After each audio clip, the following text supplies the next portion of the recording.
Welcome back to Masters Berlin, where the G2 have taken map 1 over F4Q on Bind. I'm Yingsu, and I'm joined once again by Gio and Sean Gers. Now, we talked about the agent compositions and who could make a change in the beginning of the show. Mixwell moving on to the Viper. Sean, do you feel like there was a bit of a Viper diff there? Absolutely. I think Mixwell's utility and just the changes, Kellogg's even on the Sky, top fragging for his team, right?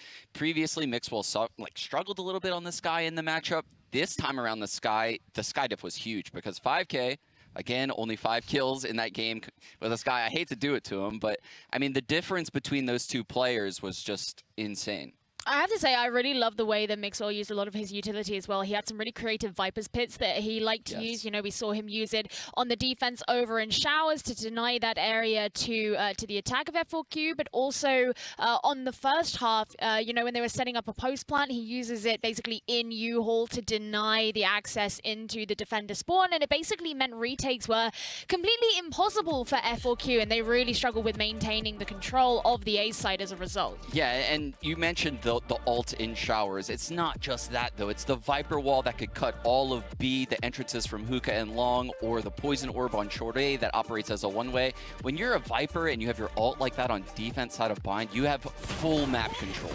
Yeah, you mentioned Kellogg's there, Sean, but Gio, we've seen him do this in EMEA. He has played Sky on Bind before. I remember it was his Sky on Bind that actually beat Fnatic when they came back from Iceland on this map, and also, of course, I think he dropped an astronomical amount of kills when they played against FPX as well. But it's great to see someone like Kellogg's being able to have this versatility on land. I just love how aggressive he was playing on the Sky, but I totally agree with you. It is that versatility. It is the fact that they can recognize that X, Y, and Z wasn't working. We move over to A, B, and C, and in this case, the A, B, and C was putting Kellogg's on the Sky and having that work. And the way they played around it was just so good. I mean, him pushing up onto the attacker spawn, just getting like hyper aggressive in their faces. I think that's when the casters said they were just being disrespectful at that point, and I couldn't agree more.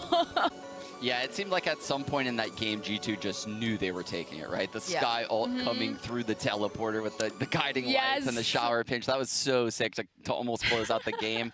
You know, Zumba really struggled, and maybe it's because he's in that like single controller role on this kind of looser, streamy type team, right?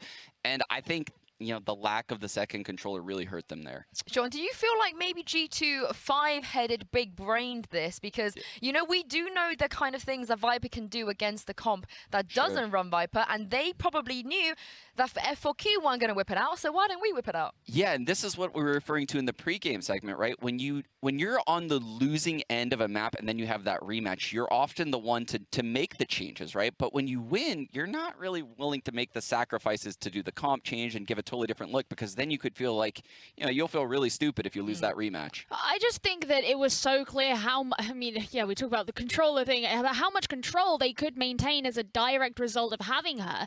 You know, for me, one of the things that was really notable is whenever G2 were pushing up onto the A site, because F4Q didn't really like to hold showers defensively, all they needed was that Viper's wall, cut the site in half.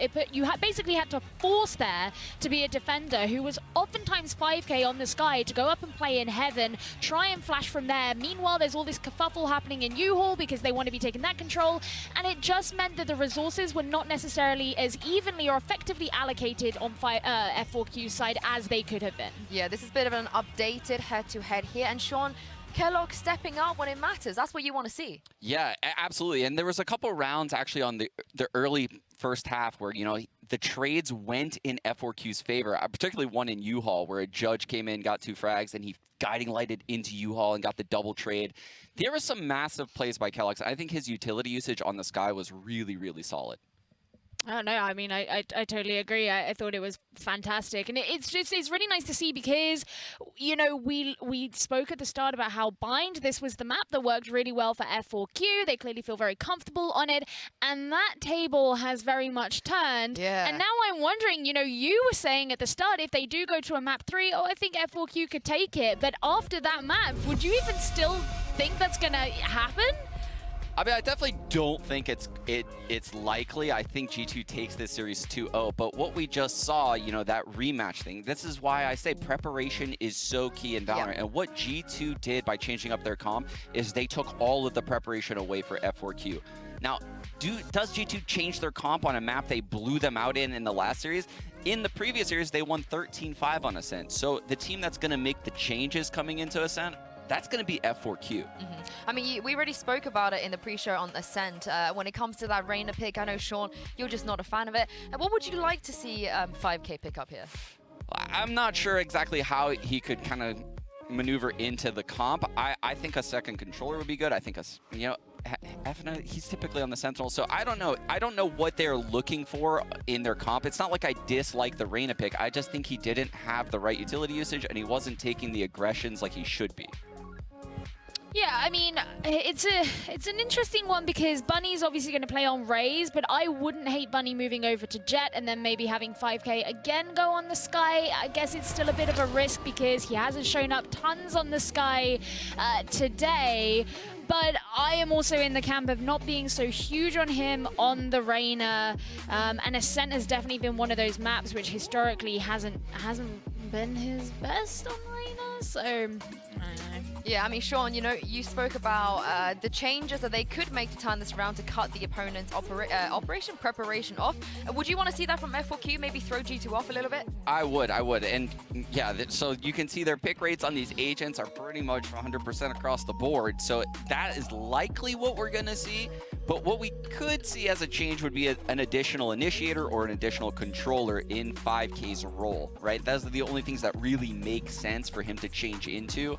Alternatively, he could go with like a Jet and get a little bit aggressive and peeky in the angles and has the dash as his, you know, get out of jail free card. But it doesn't look like they're the type of team that likes to switch their comps up.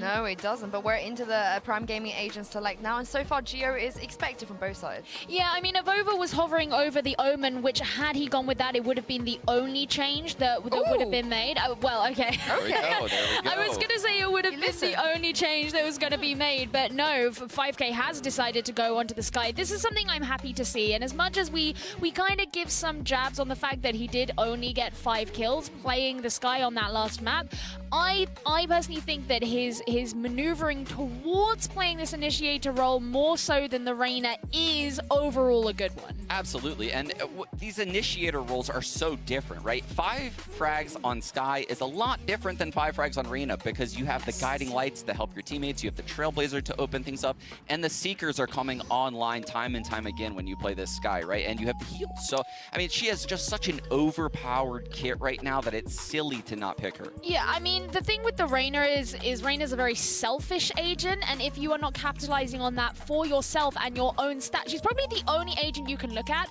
and say, I can immediately from the scoreboard identify as to whether or not you played this well, because she has to serve herself. The only map that I've seen F4Q or 5K play the Reyna on really well in that regard in recent history has actually been Split. Pretty much every other map, I don't think that he's kind of met those standards that you would want from, you know, if you're looking at someone like TenZ or someone like Scream, what they can do on Arena. So in my opinion, being able to go into an agent or a role where you can provide more to the rest of your team and facilitate them, that's infinitely more important. Very, very quickly before we send this off, they've made a change here. G2, they made a change and they came out smashing. Sean, do you think F4Q can do it with this Sky pick? Oh, I don't think they can. I think G2, you know, lives up to the whole meme of G2O here. And Geo? I have to agree. It was a 13-5 the other day. I don't see that changing. Well, F4Q, they have to win here if they want to stay in this tournament. Over to you, Mitch and Tom.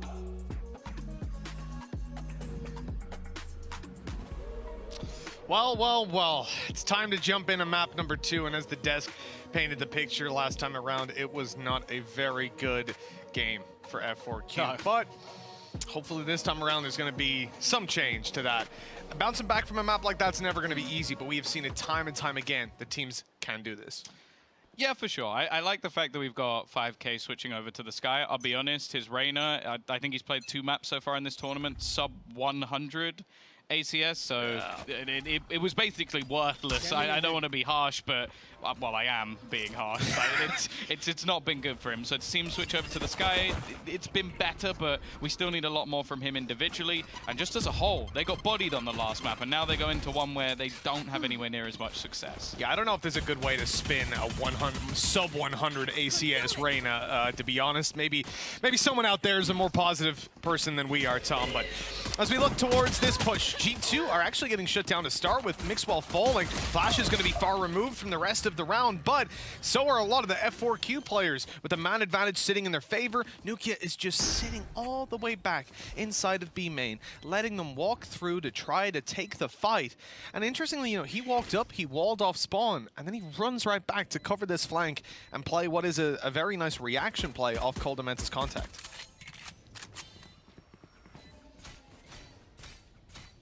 For now, at least, they're having to take at least a little bit of the time to just try and break through the wall.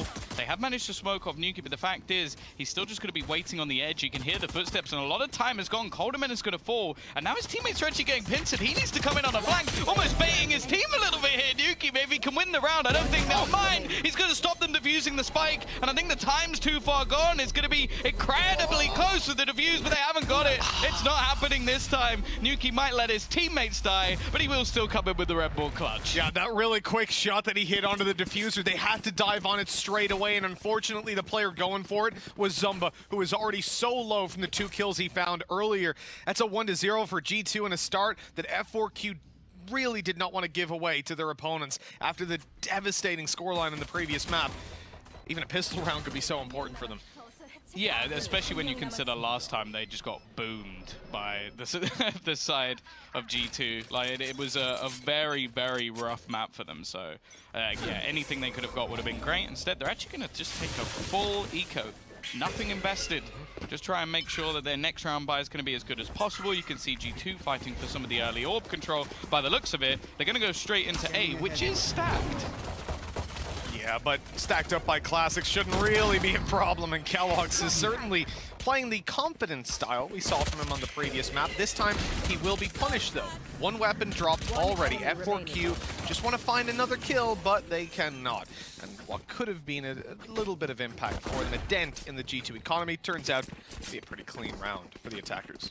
Yeah, considering they invested nothing, like a kill is something at least. Like, it's not anything to write home about, but at least maybe gets an extra ultimate orb, puts a little bit extra credits in the pockets, but this is where things become a little bit different. And speaking about ult orbs, when you see Kellogg's playing that aggressive on a Jet this early on in the bonus rounds, it makes a lot more sense than what we saw at a Sky. Because if you can get that Blade Storm online, it is absolutely worth dying, even if you gave your opponent a Spectre just to have the Blade Storm. Sadly, he's a little far away from it. Yeah, they've spread the kills a little too evenly to have any of those ultimates online. They are, however, just going to burst straight into the site, and he's leading the charge. He's already in on site B.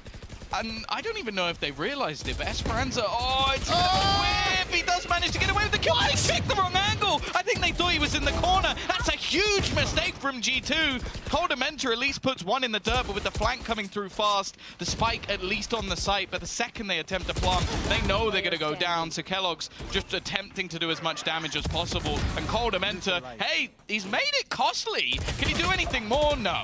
Still, 3 kills, fantastic for G2, and they got nothing out of Kellogg's, completely bypassing the Astra utility, the Nano Swarms. They were all there to stop you from getting to the site. The problem was, they were pretty much playing a retake. So even when Kellogg's gets on the site, there's no one there for him to kill or to catch off guard, and they bypassed Esperanza, who somehow, despite an incredible whiff to start with, ends up getting away with a double kill. He was invisible. It's apparently, yeah. Like everybody was saying that Sova's obviously very underpowered, so they decided to give him invisibility. Yeah, if you stand still long enough, you become see-through. Makes a lot of sense. Definitely want that in the game. Actually a T-Rex, in case you were wondering. Oh, well, so far, he might not be able to see the F4Q lineup because they've had a tough time getting off the starting block, making any moves in this series. But they have got around on the board now. The problem is, this is where G2 buy back up. Kellogg's, as we mentioned, playing that Blade Storm in the early rounds is fantastic. And now that his teammates have rifles, he'll just keep his money nice and low and pull out those blades. Yeah, it's a side of the map where a lot of the time you're not even going to see him invest into an operator either. He's incredibly aggressive. He's the person who takes a lot of space for the side, especially if you see him on an A site execution. He's probably just going to jump into his own smokes. And you've got, of course, the utility through from Athena into mid. So that's at least delaying them a little bit, but they've not actually found anything off the back of it. So they can't just leave this position on the map open anymore. And more importantly, with only one player actually defending B within the site, a single kill here could actually be enough for G2. Let's see what they can find. Athena has been absolutely huge for this team, but Cole Dementa shuts him down. Kellogg's caught on the dash over, but traded out immediately. And this is, again, textbook Valorant coming out of G2.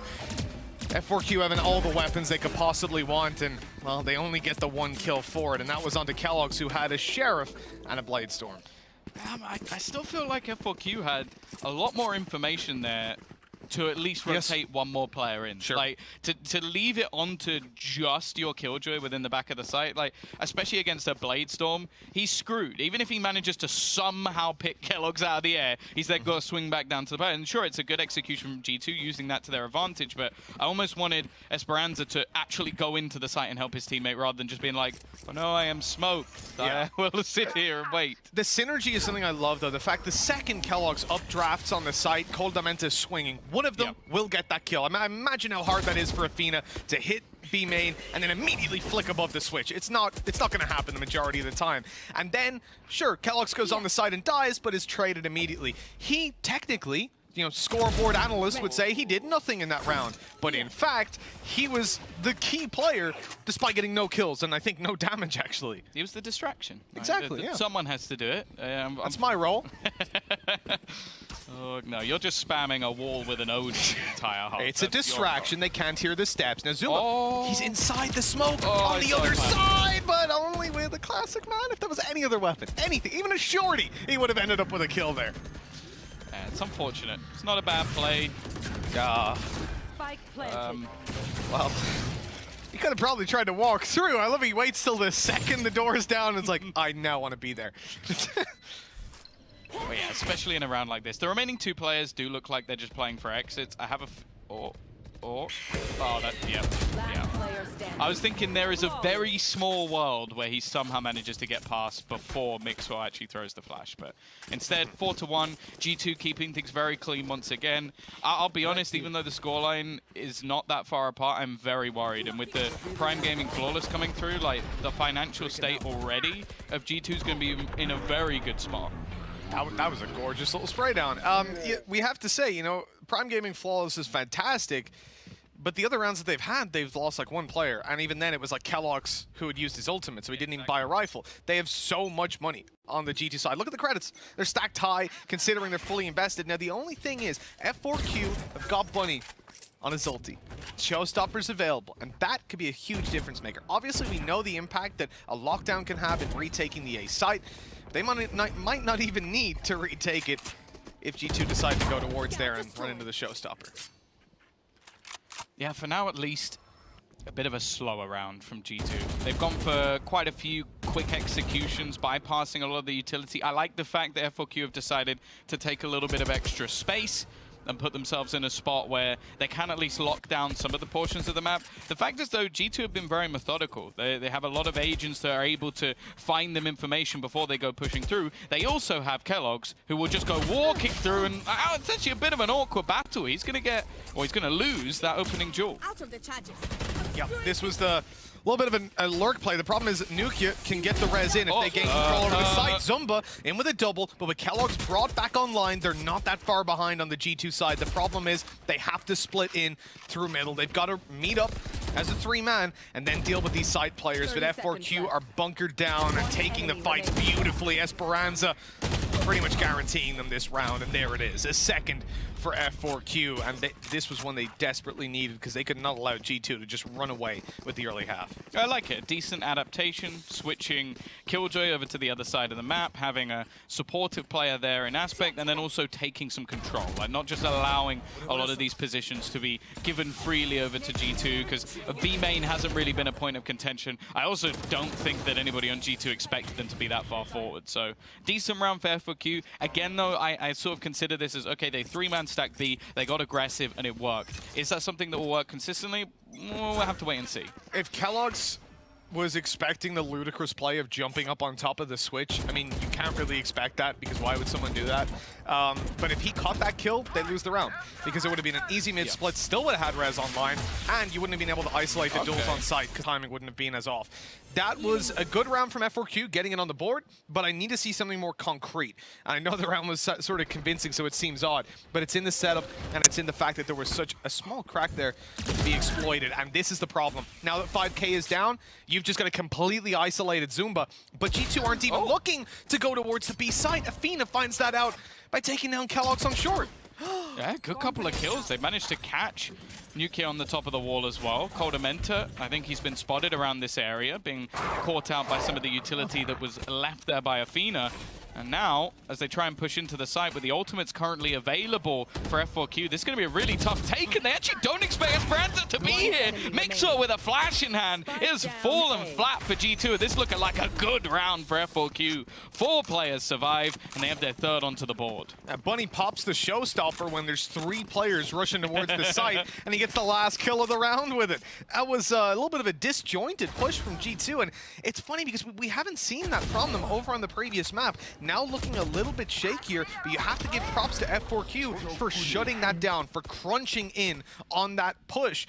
And it's not even that they isolated one push necessarily. It was that little flank and timing by Esperanza that opens up so much room for them to close it out. Yeah, they're starting to predict some of the plays as well from G2. Like these solo pushes, like you had Kellogg's trying to find the fight on short. You then had Nukia trying to find a fight over the wall. Like they're not being caught out by these little individual plays by G2 anymore. And I wonder if this pause might just be a case for G2 going, okay, we've tried it loose, we've tried the default. Let's go back to those all intakes, because so far they haven't been able to stop that. When it was just a straight B split in, it worked perfectly almost every single time. I think an A execution as well with Kellogg's as the tip of the spear, also going to be quite hard to shut down. So I think that might be what G2 are going to be talking about, and we'll just have to wait and see in the next round. Yeah, I think it really hit the nail on the head there. It absolutely feels like, and even just looking at the posture of these players, of Neil Zeno's body language and how he's talking, they're not panicked. They came in here after an incredibly dominant first map and said, hey, let's play loose, let's see what we can get done, and nobody's really being strict and sticking to protocols. But now, that's where this is going to change, and where G2 become a different beast to deal with. Avova already setting himself up for a little bit of a lurk play, and we talk about Mixwell's lurk on Bind on Viper, but Avova can get so much done when he is off the leash. You heard it from G2. I think it was Coldamenta who was saying that Avova might be one of the best controllers in the world. Well, the other thing as well here is you've got Mixwell, one away from the Seekers, and a Hunter's Fury, which those two in combination with each other, if he can get the orb, it's basically a free kill, because you know where the player's going to be roughly, and you can just hunt him down through the wall. So we'll have to see how that goes. They've sent a lot of utility early in towards the B site, trying to almost bait the fact that they're going to be on that side of the map. But in the meantime, they've gone into mid, they've droned onto short, and they're starting to take quite a bit of control here. And that pistol on Kellogg's is the one that's leading the charge. Away the fact that he hasn't got much to deal with, but what Zumba might not know is he has a teammate with him. The hairdo kind of gave him away there, unfortunately. Saw a little something poking up above. Kellogg's goes in for another, and Buddy's taken down. Hunter's Fury trying to find Esperanza, and now they know exactly where he is. Mixwell gets blindsided by 5K and still wins the duel. G2 are back with 5 on the board and a near flawless round after that pause. I love how the idea was something along the lines of like getting those Seekers online and combining it with the Hunter's Fury, and then Kellogg's goes, or I could just shoot 2 people in the head with a Sheriff. Like, walk in short, man. I do like the idea that there's probably a moment where you just have Coldamenta coming up with these like beautiful strategies, and Kellogg's goes, or this?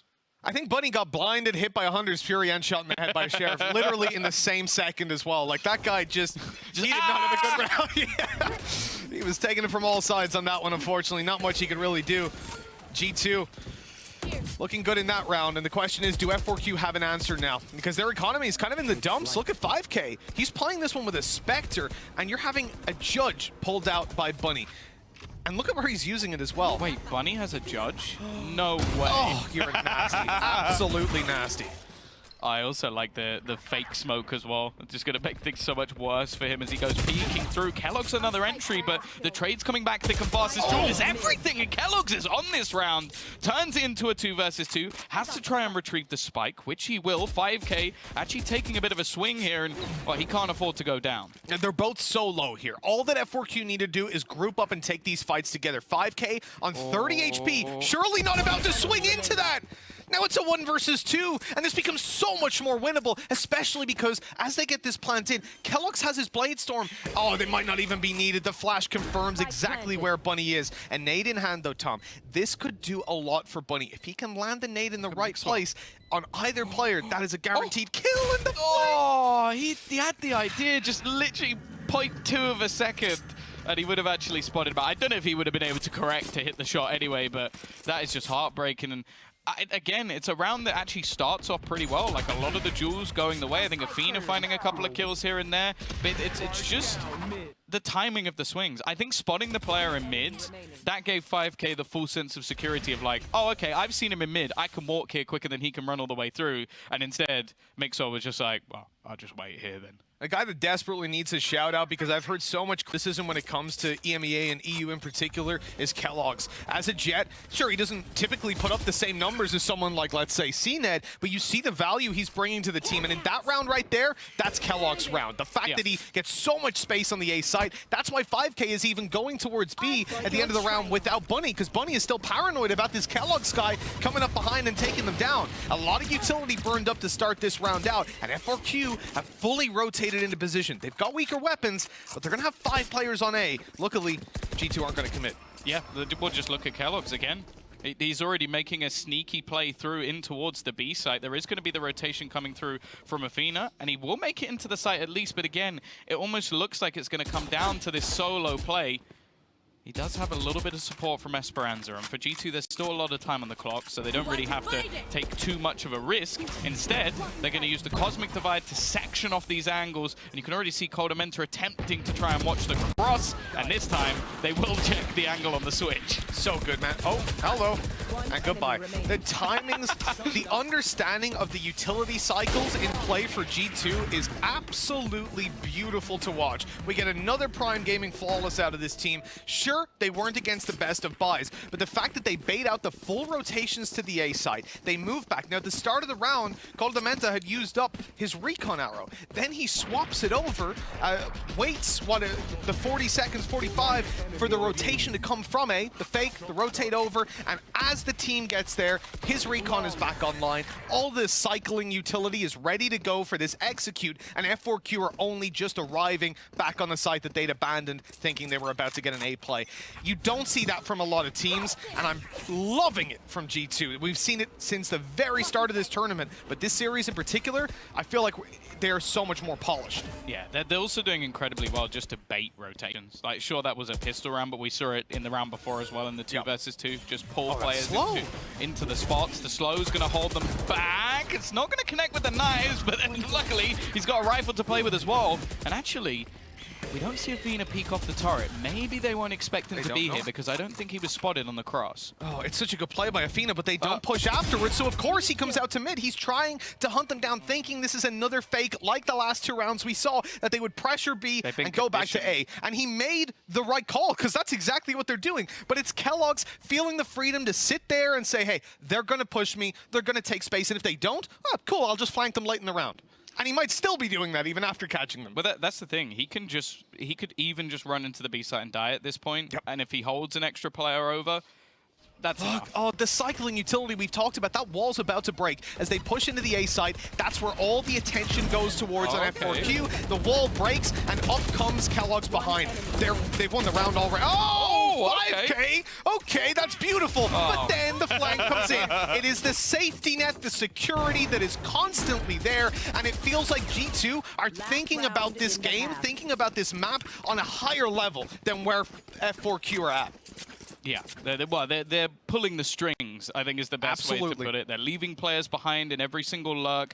We haven't just seen like all-in plays from G2. And a lot of the time, as said, when they go for executions, Kellogg's is normally the initiator player. He's the one going into the site, popping into the smokes. Dashes onto B, we've seen it all. But this time, he's left behind. And it's just those niche little calls that are coming through, be it from him individually or Coldamenta, or maybe someone else is pulling the strings. But the fact is G2 have been phenomenal in this half, and F4Q have just been following their script. Correct me if I'm wrong, but coming into round 12, this is the first time we've seen keloqz pull out that operator on the Jet. Hasn't needed it. It just shows the depth. The playbook is so deep here, and we heard from Coldamenta as well in the interview earlier on that they have put a lot of time into this game, and they have really tried to develop their strats and push further, and you can see that legwork is paying off tenfold. In fact, that operator's only in play because they've got the extra economy to try and find the opening kill. When that doesn't happen, they throw it away, go back to the Phantom, and why not, considering how much value keloqz has found on this map so far. Yeah, we've seen the drone come into mid, but it's found very little. There's still no information. In fact, it almost looks like a full A-site retake currently in play for F4Q. They're going to try and hold on to Tree, deny that spot, but I'm not sure how confident I am in a retake at this stage. They have weaker weaponry. Utility's also diminished a little bit, so I almost worry that if they just let this site go for free, it's going to be too easy for G2.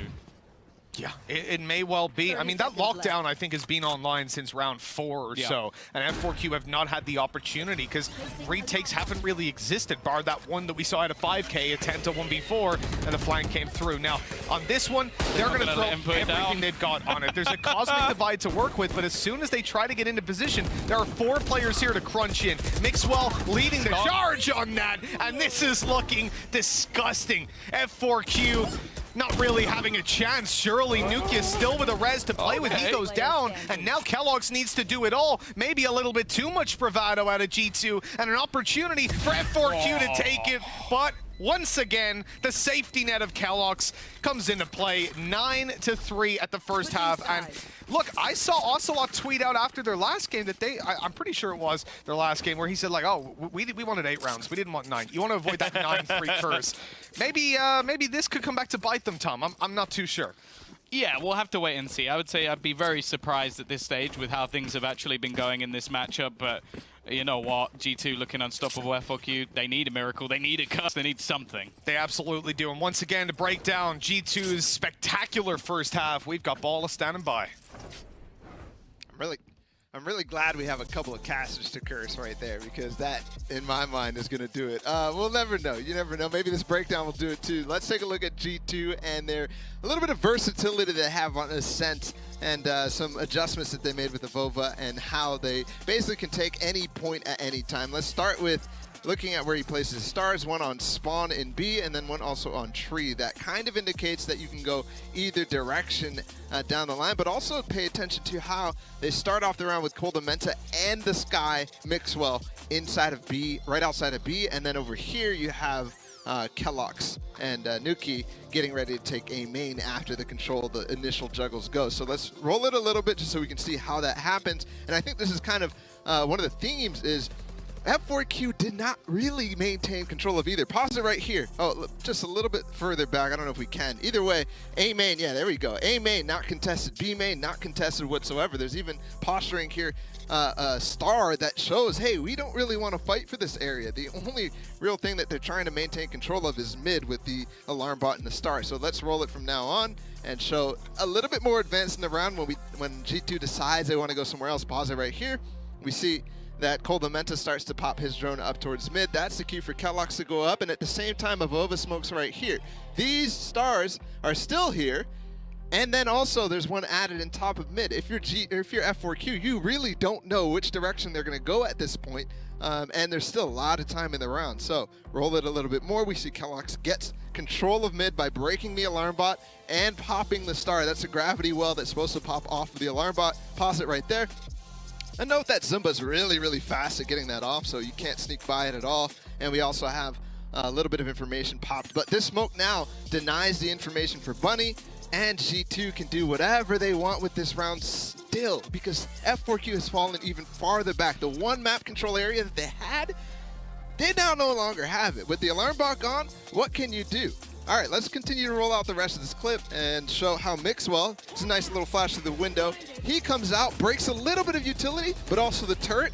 Pause it right there again. because that actually is going to allow, when keloqz gets up through into the middle of market, he's going to be able to take a lot of space. We'll watch it again in a few seconds here, but instantly, that's the key. Okay, we've broken everything, pop both of those smokes, and Nuki puts the wall down. Roll it right here. The smoke fades right as Nuki's ready to go. They don't need it, and they're going to push into site at the same time as pretty much all the different lanes are covered. Pause it right here. You see Bunny fly out of spawn. That's just classic Bunny things. And he's eventually is going to get traded because look at keloqz. He went over top. Look at this lane as well. It's completely covered. And Stairs is going to be taken as well by both Avova and Nuki. Go ahead and roll everything else at this point because the round we could already see is pretty much over. How can you be in that position as Esperanza tries to run out of smoke? It's impossible. Here's the dash from keloqz as well on top of Athena. Bunny's right behind him. Yes, he gets killed by the judge, but Mixwell's coming down the lane too. So literally every single lane is covered by G2. And there's no trading available from that entire position. Let's watch once again as they do those lanes. Pause it.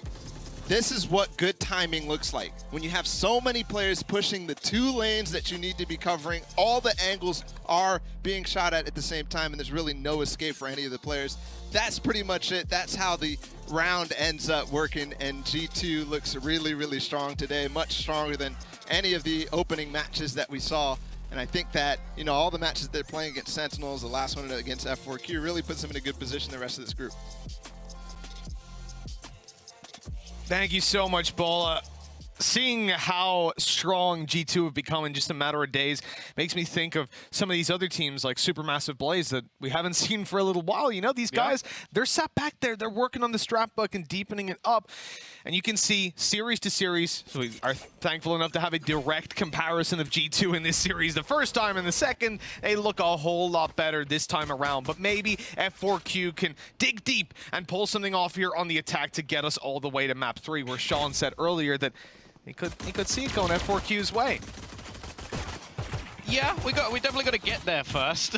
Yeah, that's the problem. Bit of a mountain to climb to see that one, but you know, we'll see if the curse of 9-3 is going to come back to haunt them and maybe give us a slightly longer series today. I feel like people are trying to get us out of here as fast as humanly possible, but for now, we're going to see this attempt to fight back into middle. keloqz, he still has his dash online, and Coldamenta, it almost seems like the last map. They are just fighting and taking every single piece of map control. The question is, did he thread the needle here past Zumba? He's not. He's going to be caught on the way, and I like the fact that he's not continuing the aggression, pulling back towards the A site. Doesn't want to just run into 3 or 4 players, and in fact, he'd be running into the whole team because F4Q. I'll say this: they have no lack of mid control. That's for sure. The entire team was there, and now they're looking to split into the A site. 2 players waiting. There's the pull coming into play. Mixwell able to take it for free. Door coming down.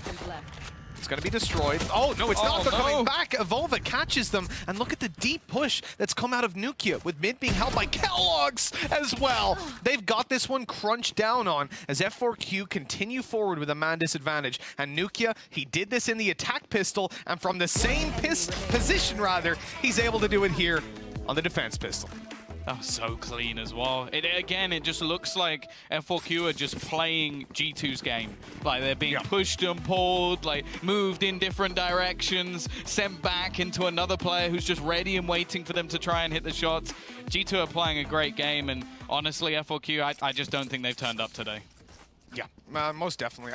I don't want to look at it too negatively from the F4Q side, because I do, like, I'm looking at this from the player perspectives, and we saw it in the last breakdown that Bola did over on Bind. He was like, look at what it's like to be Bunny in this moment. Yeah. And it's just impossible. Like, you are so boxed in, and if you don't have that level of synergy, and you don't have those backup plans, especially if you don't know what G2 are about to do, how do you counter it? Because you are just thrown into the fray, you're completely boxed in, and you are playing their game at that point, and gaining any sort of control and having any sort of say over the round is really where F4Q are falling down. Here, though, even on an eco, they start out with the opening, although finding that weapon is going to be pretty tough. Grabwell is going to make things at least a little bit more awkward. And with the door being closed, there is a good opportunity to at least get a plant. For Athena, they've managed to retrieve themselves that extra SMG, one on every single member of the side of G2. If they win this round, it would be a miracle, but they could at least make things incredibly costly, Mitch. That they could. This late in the game, well, that's That's maybe not the best flash by 5K. He's going to get taken down, and now we go onto the site with Zumba trying to clutch it out. Classic in hand in a 1v2. The defuse coming in, he's got to push. He's got to run right into them, and Evova's ready for it. Yeah, definitely not one of the better pieces of utility we've seen deployed. Oh, stop it. You know Joey's already queued it up as well. You know full well he's got a 0.1 speed of it. He just zoomed in. The flash in his own face. Let go of the button a little bit too quickly, and then I think he tried to press it again to like regain control. It's just a moment of panic.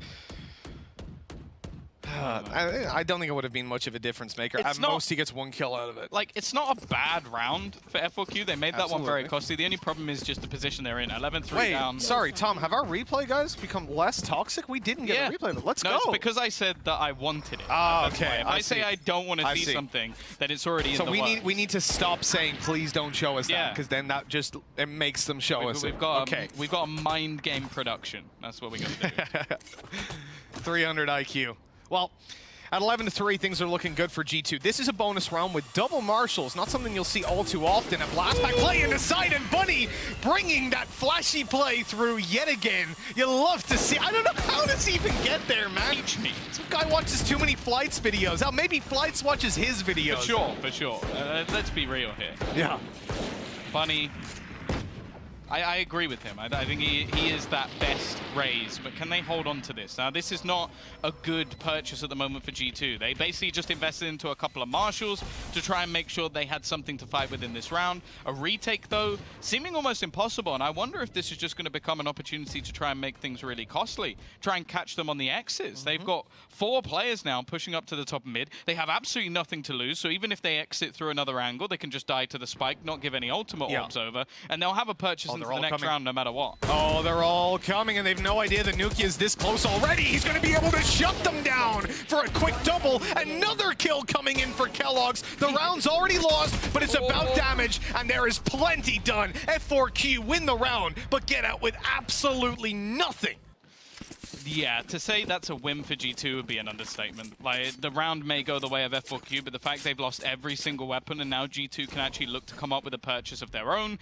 The majority of them didn't die to the spike either, so they gained ultimate orbs, which means you've now got 1 off for Mixo, you've got the resin play for Nuclear as well. Like, they're in an incredibly good spot. In fact, Kellogg's a kill and actually gets himself very, very close to getting onto the Bladestorm as well. Maybe an orb can be found. So, although the buy's not that great coming in for G2, it's still an incredibly scary round for the Korean side. I mean, F4Q have had a good start to this half, and look, they're playing with a Bulldog. You know what I mean? Like, the fact that they won the previous round, they stopped themselves from getting bonused, and now they're up against what is a pretty damn comfortable buy from G2, all things considered, especially with the fact that there's a resin play, and as you said, nearly a Bladestorm, and nearly those Seekers to play with.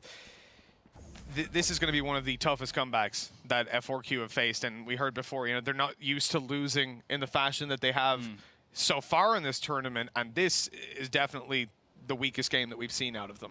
Yeah, I'm looking at the other side as well. Fina getting a lockdown, that could be a difference maker. He's not in the place to get one, though, other than if he finds a kill. He's currently just lurking down the back of mid. The spike solo on B, so much more of a default as they look to try and take some control on towards short, which is currently being watched by Coldamenta.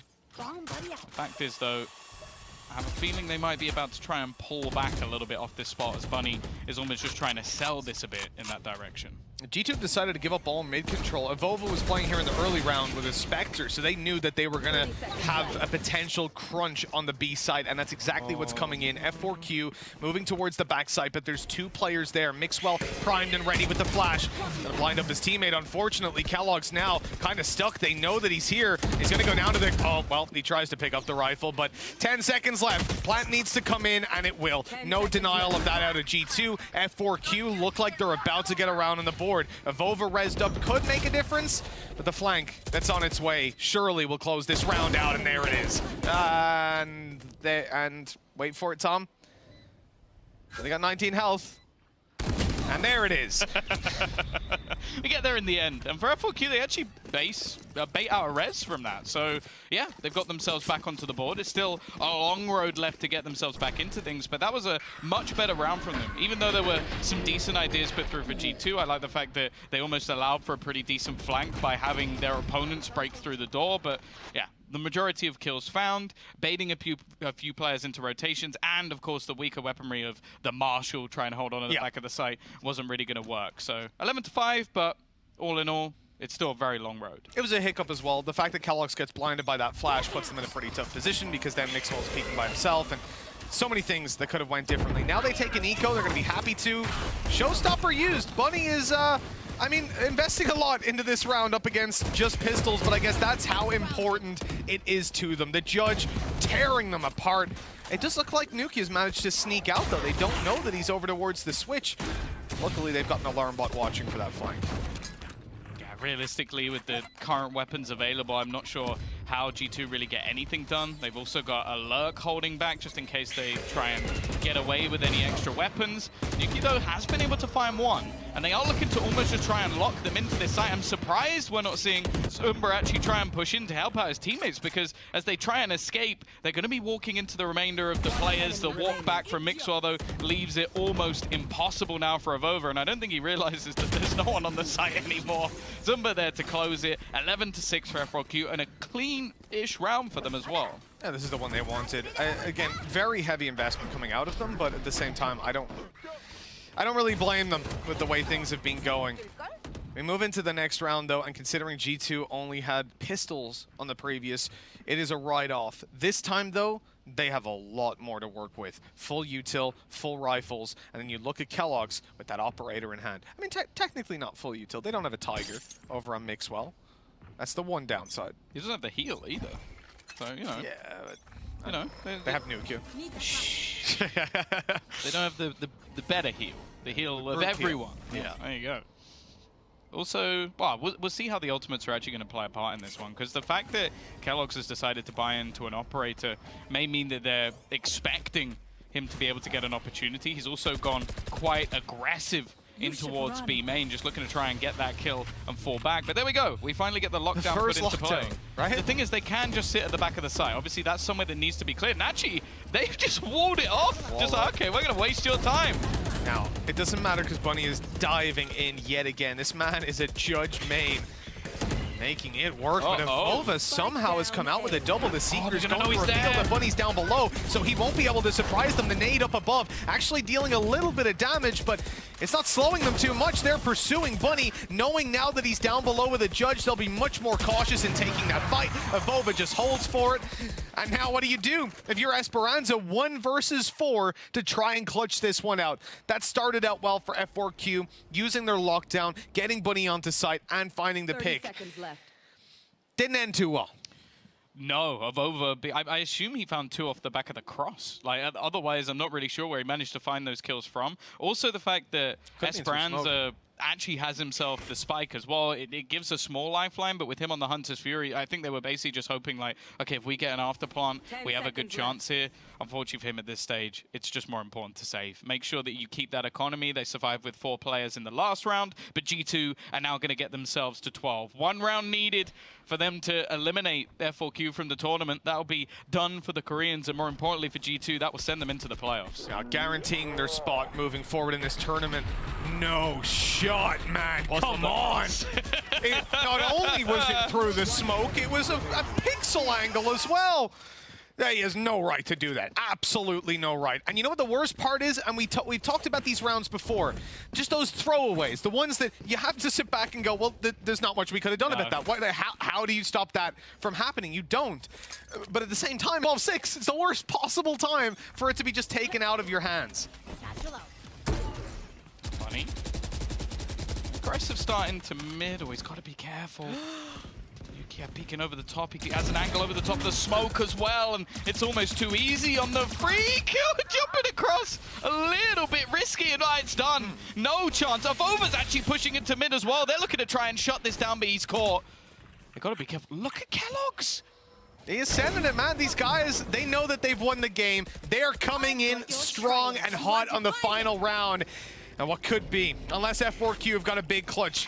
5K and Zumba looking to make it happen. Both on the A side as we speak. Mixwell spotted them out, and now they're ready to take these duels. They'll let them get the plant. The Cosmic Divide will fade. The door will be broken, and then they'll push in. There is zero pressure on the shoulders of G2 at this point. And if you're F4Q, you've got to make a move. You have to push into them and try to find an opportunity. 8 HP left for Zumba. This will have to be an amazing play or he'll leave 5K to do it all. That smoke is about to fade, and when it does, they'll be ready to take the duel. 5K trying to find opportunities elsewhere. Zumba manages to evade them completely, but he's only good for the one. That will be it. Done. G2 13-6 and 2-0 in the series. They will be going to playoffs. Yeah, this is EMEA's first representative making it into the playoffs. We will have someone there, Mitch, and it's going to be G2. We were looking at this group saying we want to see how they play versus F4Q, how they're going to do, knowing that Sentinels are likely to be taking that #1 seed. The interesting thing now, though, is they actually do have an opportunity to fight for it, and maybe even steal it away from them. There is a possibility, that's for sure, but we'll leave that for another day. Now we sit on the sad truth that F4Q are out of the tournament. This Korean team will not be pushing any further forward. They will still have a game left to play, unfortunately, but it is meaningless at this point. They cannot make it through.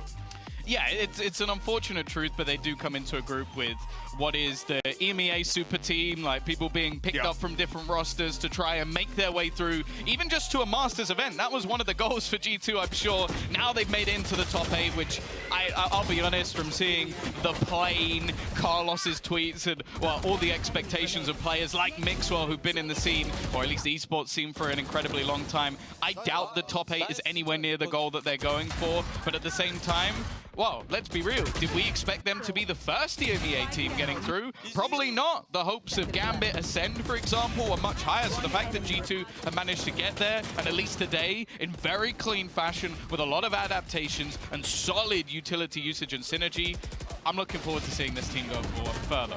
Yeah, it's about the development of this team from when we last saw them, from when we first saw them to now. It's been a very short time frame, and they've managed to do so much. This is the best that G2 have ever looked, and I have to say, I loved every single second of watching this series, of how they were able to just control and completely starve F4Q of any space and any comfort. This is definitely a team that deserves to be in the playoffs. Yeah, clinical. And this is, again, although F4Q have come in here, I think they're in a group that we always knew was going to be tough for them. The fact that G2, after last time, come through and now do it in much cleaner fashion. They adapt to the problems that they had before. That's an incredibly good sign, especially when they're going to go up against likely much tougher teams. In fact, they're going to have another rematch versus Sentinels, I believe, coming up tomorrow. So the fact that they've dealt with F4Q in such a manner, it's a great sign, but we know that in the playoffs, it's going to be a little bit more difficult. Yeah, most definitely. That's where the big boys are. The group stage now no longer a worry, but seeding still a big thing for G2 to worry about as they move forward. Still, though, pressure alleviated, taken off their shoulders, and well, it looks like it was worthwhile for Carlos to take out that checkbook, buying up some of the best talent that we have in EMEA, and it has paid off this time around.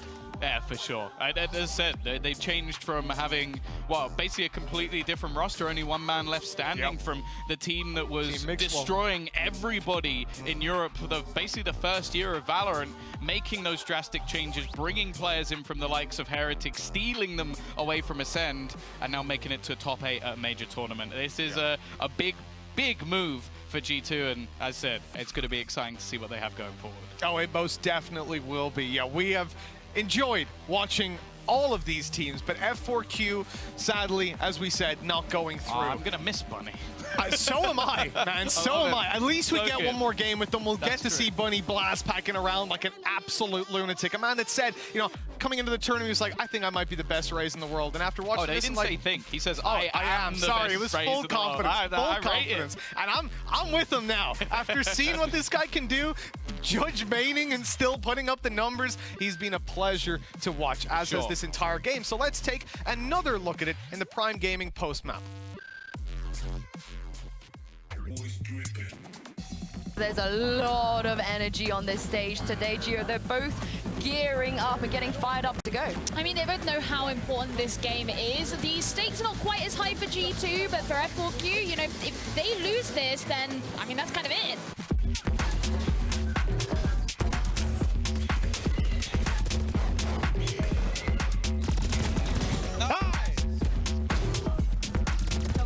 That's going to be an nice little celebration coming out of G2. Most definitely happy with that result. Remaining.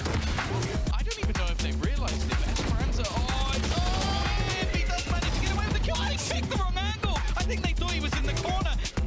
One enemy. One enemy.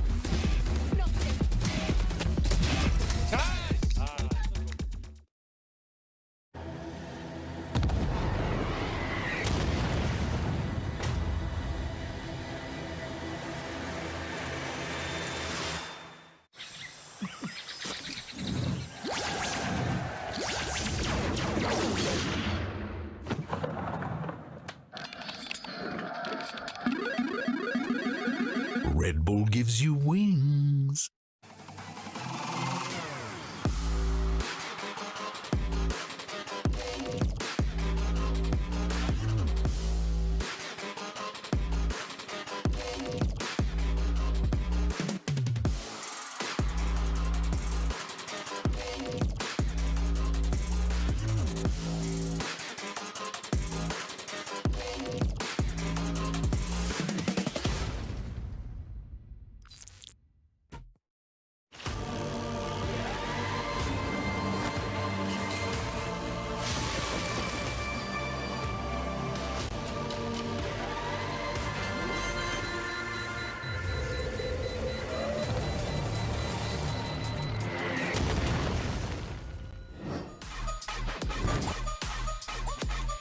They have done it. G2 Esports securing themselves a spot in the top 8, which also means that Sentinels, they have made it to the knockout rounds as well. Sean, I'm sure you're very happy about that one. Yeah, indeed. I mean, it's hard to be happy, though, because watching a fun team like F4Q get knocked out of their group so early on is a little bit heartbreaking, right? It is super fun to watch Bunny double satchel into places, Esperanza light up the scoreboard, too.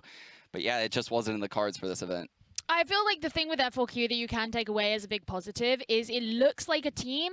Give them a couple more months to develop themselves, come back to the next event. They're just going to look infinitely better, but we're still going to have all that juicy goodness that we've seen this week. Yeah, this is not the last we're going to see of them, No. you know, especially since that people didn't have the highest expectations for them, and we got to consider that, Sean, they had Sentinels and G2 in their group in this round robin as well, so a good showing from nevertheless. Yeah, they had some heavy hitters in their group, but what was most alarming for me, if I'm being honest about F4Q's gameplay, is it does seem very individualistic, right? Like, you see Bunny double satcheling into places, and if he doesn't get that opening frag, he has created so much distance between him and his teammates that there's no shot a trade is happening. Yeah, I totally agree with that one. I think, you know, they also...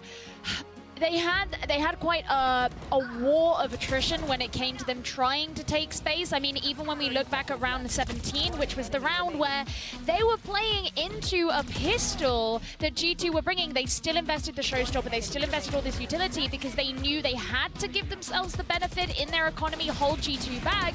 And when you know you have to be putting that much into a round where you're going up against pistols, I feel like that tells quite a story. Well, let's talk about G2 because, you know, they had a little bit of a shaky start in the beginning of this tournament, dropping a map, and then with Sentinels, I think people saw what they could do a little bit more. But here, Sean, they're finding their stride now. This was clean. Yeah, this was very clean, and this was on the back of a really good performance out of Nucky. We saw him on Sage on that last map. I loved what I'm seeing, you know, the slow lineups over B. He just has such good utility usage, regardless of whether he's playing a duelist or someone like Sage, and you know, that bodes really well for G2.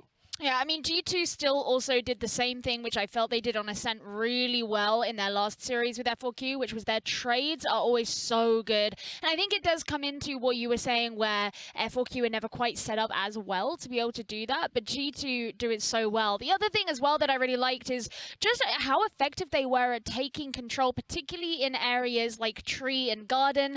I think some of it came down to the way that F4Q were setting up their defenses. They would always have, for example, their Sky up towards, you know, Pizza and Fruit Market because they were trying to hold on to mid, and G2 would just ignore that. They'd see the opportunity, they would go and push into these areas, and they would have complete free reign to push into A. Yeah, and G2 was having none of the gimmicks that Zumba was trying to pull either. He was trying to lurk inside those nebulas and like find little fringes, and every time he did it, he got punished. So that's like kind of going into those individual plays you see out of the players. They just didn't work in this series. Well, one of the players that have impressed all of us here is Kellogg's, and he is now with Dash for the Verizon post-match interview. Thank you very much, Yinsu. G2 pushing through to the knockout stage with a dominant victory against F4Q, and I am joined by none other than Kellogg's. Hello. Kellogg's, I have to imagine, while there's still seeding to play for in terms of the knockout stage, it's got to be a little bit of pressure off your shoulders knowing that you've already booked the ticket. Exactly. I mean, we are really proud of the team that we won. We are qualified, and now our main goal is to win the Masters and to beat Sentinels tomorrow and to have the first seeding. Well, I'm going to ask you about that matchup in just a moment, but I do kind of want to talk about how you got there.